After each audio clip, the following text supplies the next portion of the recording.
Pernah nggak sih ngerasa tujuan besar perusahaan itu kayaknya jauh banget di atas sana, sementara kerjaan kita sehari-hari, ya gitu-gitu aja. Nah, hari ini kita bakal ngebahas jembatan yang nyambungin dua hal itu. Sebuah proses yang bisa menerjemahkan strategi besar jadi aksi nyata di meja kerja kita masing-masing, perencanaan kinerja individu. Coba deh kita pikirin bareng-bareng. Kenapa ya sebuah rencana yang kedengarannya keren banget pas dipresentasiin di ruang rapat, pas dieksekusi malah ambiar. Rasanya kayak ada yang putus gitu di tengah jalan antara rencana dan kenyataan. Nah, kita bakal cari tahu sama-sama, apa sih penyebabnya? Analogi paling gampangnya tuh kayak tim sepak bola. Bayangin deh, pelatihnya sekelas Pep Guardiola, taktiknya jenius. Tapi, para pemainnya biarpun skillnya dewa semua, malah pada bingung sendiri di lapangan. Nggak tahu posisinya di mana, harus lari kemana. Yang ada bukan permainan cantik, tapi kekacauan total. Ini bukan soal kurangnya bakat, tapi soal kurangnya keselarasan. Oke, kita udah lihat masalahnya kan? Sekarang kita masuk ke solusinya. Anggap aja perencanaan kinerja individu ini semacam cetak biru atau blueprint, peta yang kita butuhin buat ngebangun kesuksesan tim. Intinya sih, ini adalah proses buat ngasih kejelasan. Jadi bukan cuma biar kerjaan kita nyambung sama tujuan besar perusahaan, tapi juga buat ngebantu setiap orang fokus sama hal yang benar-benar penting. Ini tuh alat bantu biar kita tahu kerjaan mana yang harus jadi prioritas utama. Dan poin kuncinya ada di sini.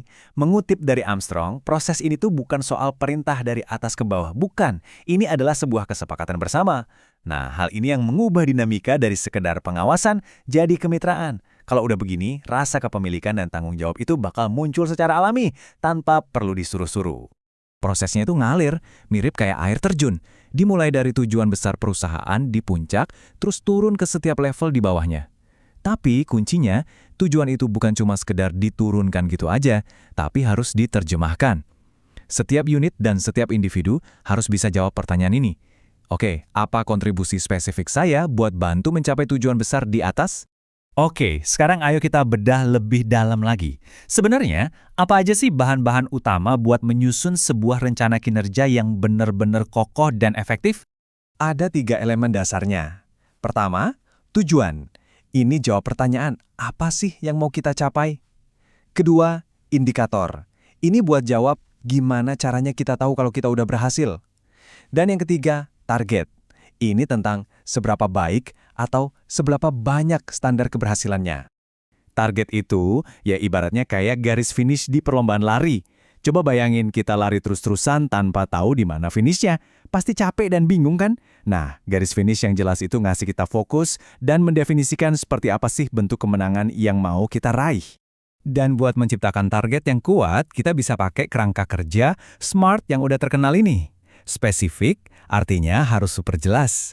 Measurable, harus bisa diukur. Achievable, nah ini penting, harus menantang tapi tetap realistis. Jangan sampai malah bikin demotivasi. Relevan, ya harus nyambung sama tujuan besarnya. Terakhir, time bound, harus ada tenggat waktu yang pasti. Oke, kita udah punya komponen-komponennya. Sekarang, gimana cara kita ngerangkai semua ini jadi sebuah proses formal yang benar-benar hidup dan berjalan? Ada 4 langkah praktisnya. Mulai dari menerjemahkan tujuan tim, terus masuk ke bagian paling penting, diskusi. Di sini ekspektasi, sumber daya, sampai tantangan semuanya dibahas bareng. Abis itu, baru deh nentuin detailnya secara kolaboratif. Dan diakhiri dengan komitmen bersama yang diformalkan. Saya mau nekenin ini sekali lagi ya. Jantung dari keseluruhan proses ini tuh ya dialog, diskusi. Tanpa itu, rencana sebagus apapun cuma bakal jadi selembar kertas perintah. Diskusi yang hebat itu bukan cuma ngebahas apa yang harus dikerjain, tapi juga ngegali kenapa ini penting dan gimana cara terbaik kita bisa mencapainya bareng-bareng. Oke, teorinya kedengaran bagus banget kan?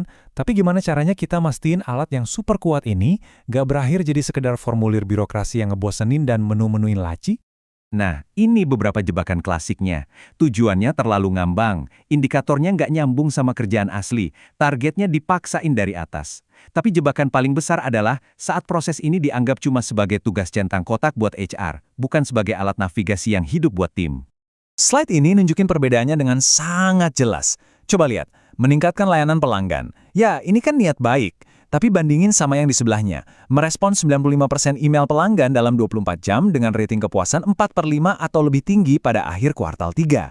Nah, ini baru rencana aksi. Inilah bedanya antara harapan dan strategi.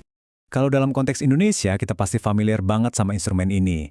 Biasanya dalam bentuk sasaran kinerja pegawai atau SKP. Tapi ingat ya, yang kita bahas ini adalah spirit atau jiwa di balik SKP itu sendiri.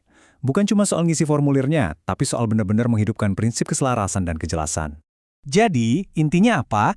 Kalau dilakuin dengan benar, perencanaan kinerja yang baik itu ngasih 4 hal krusial. Peran kita jadi jelas, kerjaan kita jadi selaras sama tujuan besar, evaluasi jadi adil, dan yang terpenting, kita jadi termotivasi untuk terus tumbuh dan berkembang.